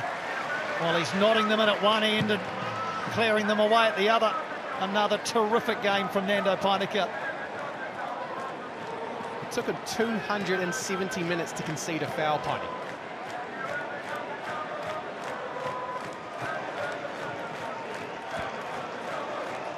That doesn't sound like a couple of centre-backs I know. Name names, Piney, name names. I mean, the Hall, Peinecker, Paulson triumvirate at the back. Yeah, but then you start wandering wider because they are blocking you centrally, and you come up against Hiroki Sakai, who's gone to 3 World Cups, and then the freight train down the left. Here's the goal. Hung up to the back post. That is defendable. Josh Oluwaemi takes a half step. The defenders react to that. And then no one really gets a body on Nando Peinecker, and the scenes again involve Steve Corica. From the port to the bench, they enjoyed that one. Yeah, Dan Hall came across for the little hug with his coach, didn't he? Even Paulson was out there. This team is already a tight-knit unit. It helps when you win games. But there's a togetherness about the blue and black that is serving them well. Toomey looking to find Moreno. Calmly back by Wooten to Oluwaemi.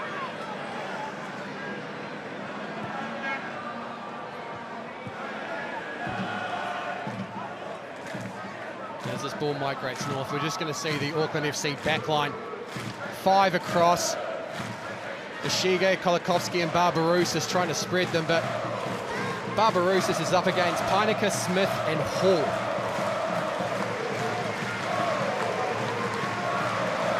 There is your official attendance, folks, and as publicised this week, 26,253. It is a new regular season attendance record for a game in New Zealand. Now, Alex Rufer needs to be very careful here. Very careful indeed.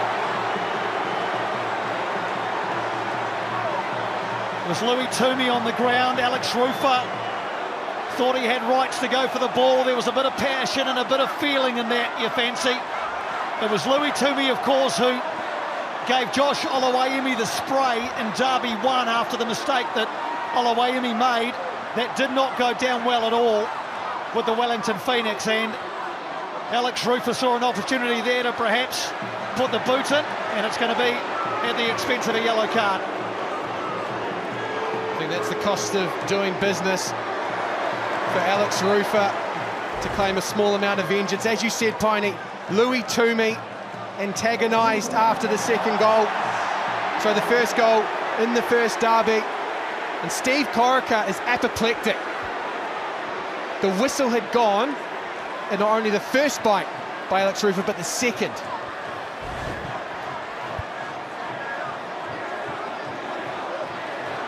I think even those beginning their lip-reading journey would have got the gist of Steve Corica's explosion then.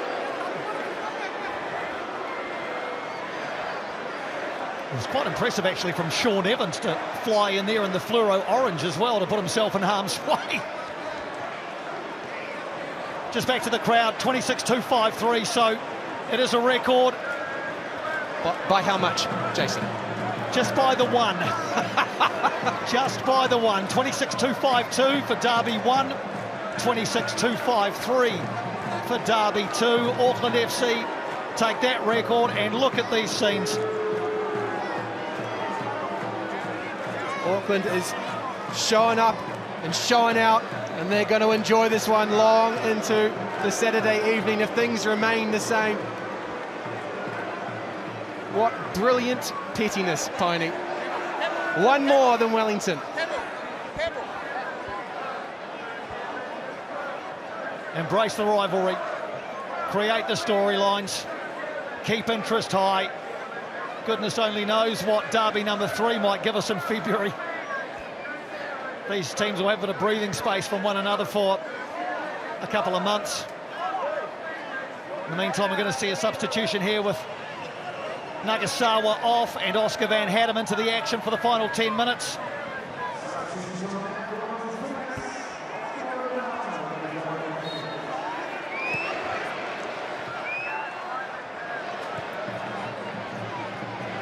So 80 minutes are up. The shirts stay firmly on for the Yellow Fever, but there are a few off in the port by the looks of things. And it's not been directed on the field, Piney. It's been directed to the Western Stand in the upper tiers, where the Yellow Fever are residing for the afternoon. The celebration has been taken, it's been hijacked. It's been converted from yellow and black to black and blue. The jeers. Now the crowd responds. Circle the 22nd of February, Piney, for the third derby. What a shot in the arm for football in this country. 2-0, 1-0, 2-0, 1-0, 2-0, and 2-0 ahead now. What an incredible run from Auckland FC. Can they make it 3? The Phoenix have never lost by a 2-goal margin in Auckland. I think as well, we've got a combination of celebrations here. Shirts are off, but I think it's the Posner is also happening down the front of the port. Perhaps one celebration for each goal we've seen here this afternoon.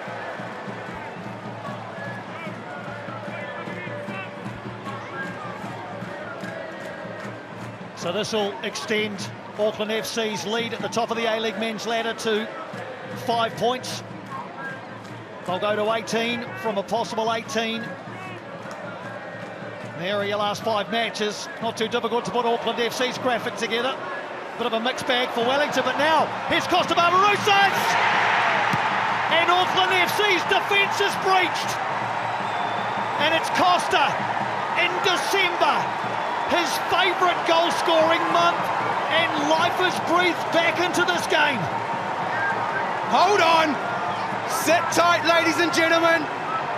The improbable is now possible. Costa Barbarouses off his shoulder, as he's done for his career, dipping into space.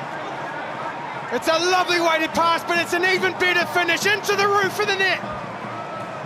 And the celebration at Mount Smart, it's now got a qualification, Piney. There's a hesitation here. 97 A-League men's goals for Costa Barbarouses, and this is 330th A-League men's game. And just as the Port were shirtless and celebrating, now it's T-shirts on and tension. Oh, and the volume's coming from Yellow Fever. Forget the grandstand finish. They're going to empty the tank here. The Wellington Phoenix caught them napping, Piney. That was complacency. They were enjoying the moment. And the Phoenix have topped the bubble here. 4th goal of the season for Costa Barbarouses, just one behind Golden Boot leader Nicholas Milanovic of Western Sydney.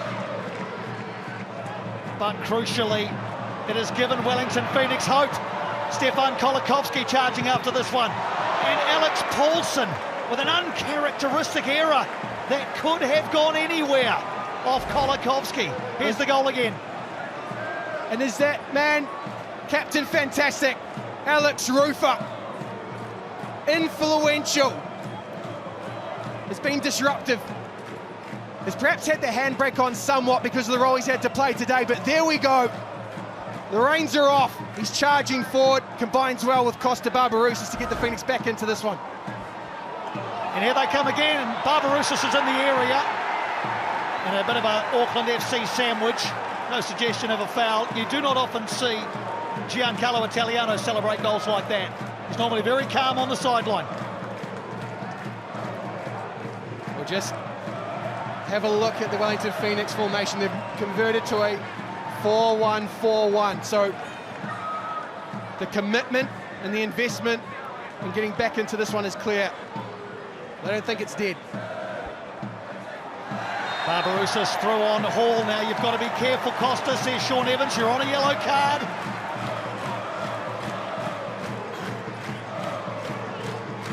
There's just a bit of a wobble. There's a suggestion of some insecurity here for Auckland FC. Wellington Phoenix have just punched through that back line 2 or 3 times inside the last 5 minutes. In this space now, Piney. Barbarouses for Kolakovski. Hall comes across. Got to be careful, Dan Hall. Very, very good defending from Dan Hall, but it's at the expense of a corner. Well, Marco Rojas is the man that's popping up and delivering forward.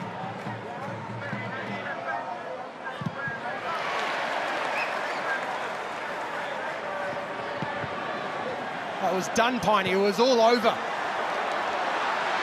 It really was. It felt like the body language of Wellington Phoenix was all desolation and resignation. But Costa Barbarouses just enjoying a wonderful twilight to his career. A goal scorer yet again in the A-League. Never mind that, Piney. He's in career best form. He's matching the numbers that he put up for Melbourne Victory in the mid part of the 2010s. Ball into the area, Mai can't find a finish.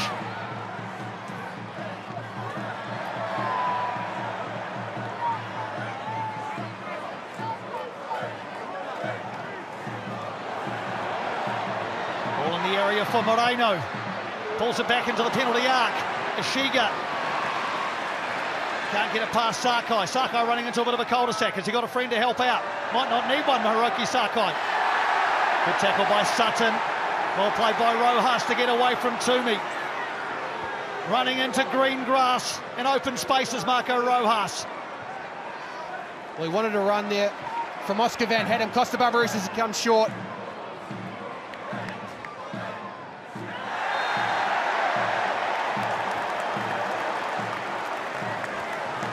Well, that is intelligent. Hang on, Hall. If this is for Costa Barbarouses, it's a second yellow. No, it's someone over on the bench, I think, who's getting a yellow card. And it's Giancarlo Italiano. Well, that's a first for mine, Piney. I can't remember the last time the usually well-balanced, articulate, mild-mannered Giancarlo Italiano went into the book.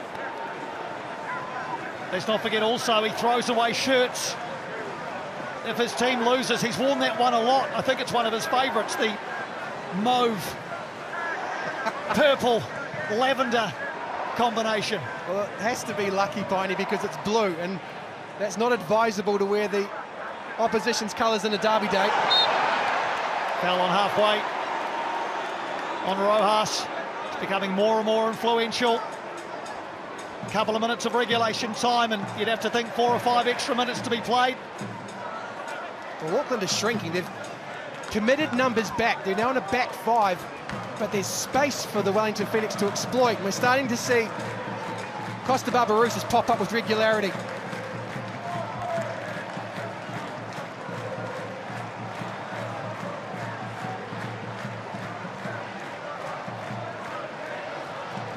Do the Phoenix have enough time? That's the question now, Piney. We're about to find out. Good tackle coming back for Auckland FC, and gaps will open up at the back as Moreno looks to get out of that one. Sheridan.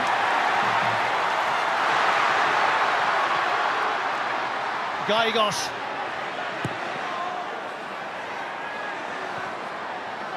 Now Toomey, he's urged to shoot. I think he will, Louis Toomey.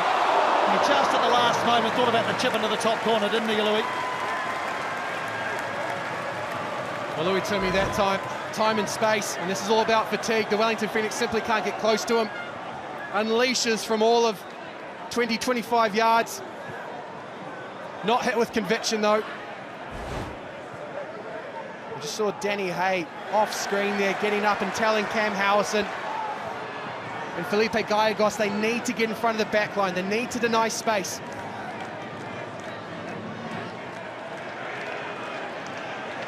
We're into the final minute of regulation time. We're told there'll be a minimum of 6 extra minutes. Shiga gets front position. Sutton on an inside run. He goes down in the area under the watchful eye of Sean Evans. It's just a goal kick. Toomey and Sutton, formerly teammates, off-field friends. I don't think Sam Sutton was looking for a penalty here. I think he got himself all in a tangle, but it was great work from Ashige.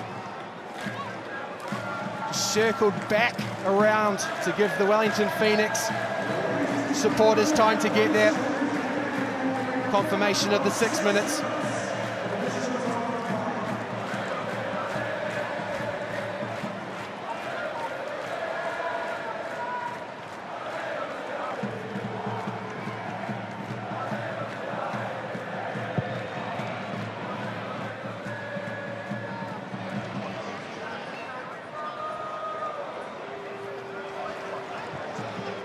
Both teams steel themselves for a final push. Rufer drives his team forward. Rojas does really well initially. Rufer flying in. Trying to win the ball back like the junkyard dog that he is. Handball on halfway by Guillermo Mai.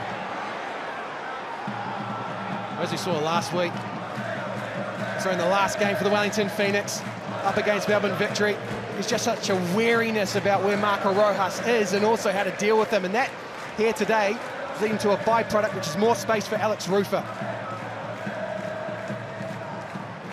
Kolikovsky looking to create something. Out wide, Van Hattem climbing high. If you're looking for a subplot, Oscar Van Hattem has had them already. Big in the big moments against Melbourne Victory last year for the Wellington Phoenix. Won the penalty during the regular season, and then, of course, was the man that headed it on. Ashiga, brilliant. Takes the ball away from Toomey. Brings it forward. Barbarouses. Sutton. Yellow shirts in the area. Van Hattem. Hall hacks it away. You simply cannot take your eyes off this one. Sutton. Aching legs. Can't retain it. Louis Toomey sets off with the ball at his feet, trying to draw a foul. Numbers forward for Auckland if they can take advantage. Howison. Oh, it's breathless, Piney.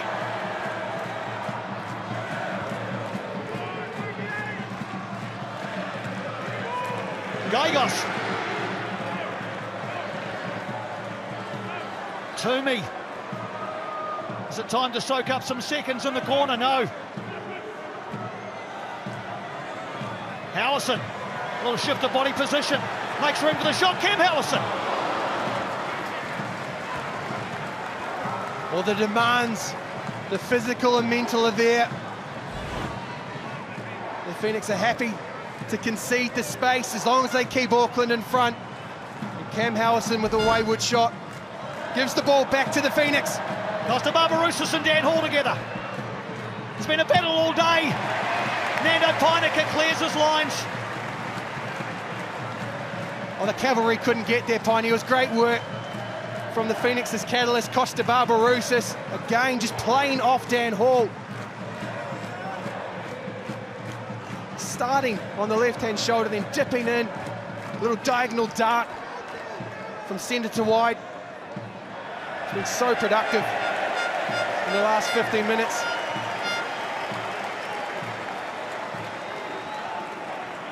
Frustrated figure, Giancarlo Italiano cuts there as Isaac Hughes releases the pressure on Auckland FC.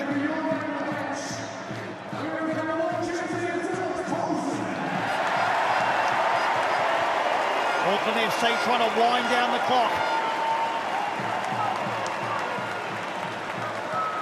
A sixth straight victory, close enough to touch for them. Sydney FC under Steve Corica won their first 6 at the start of 2016-17. Is he about to repeat the dose here with Auckland FC? Or is there a final sting in the tail of this match? Barbarouses. Van Hannum on the far side. Oscar Van Hannum, can he keep it in? Can't. That was delicate from Costa Barbarouses. Alex Rufer teed it up. Winning the ball, driving it forward. Gave it to Costa and he just put it the wrong side of the byline there for Oscar Van Hannum.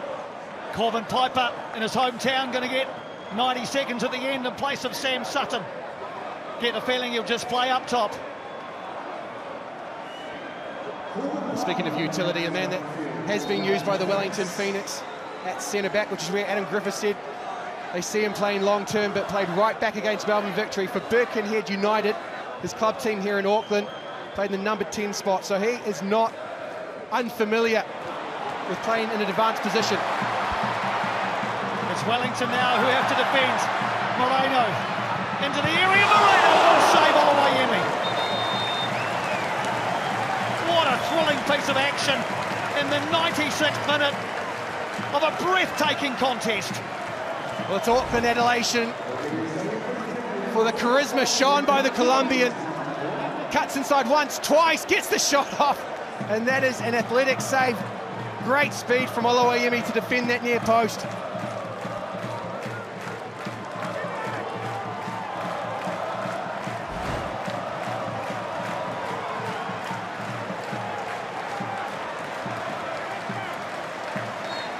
Into the final 10 seconds of the extra 6. Goal kick and still time to play, says Sean Evans.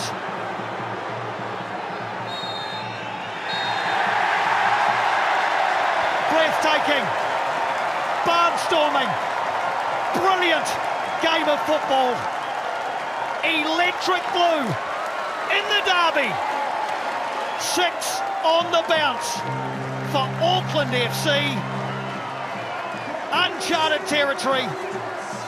Alex Paulson's goal finally breached, but it wasn't enough to silence the port, and it was not enough to lower the blue and black colours of the A-League's new boys. They stay perfect. They go marching on.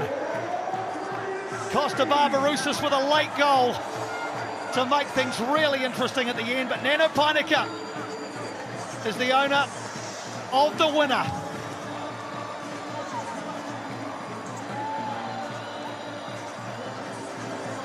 Well, there you go, ladies and gentlemen.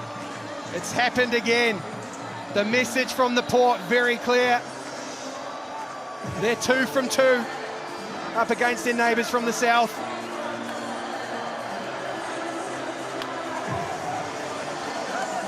Full time here in a pulsating game of A-League men's football. Auckland FC 2, Wellington Phoenix 1.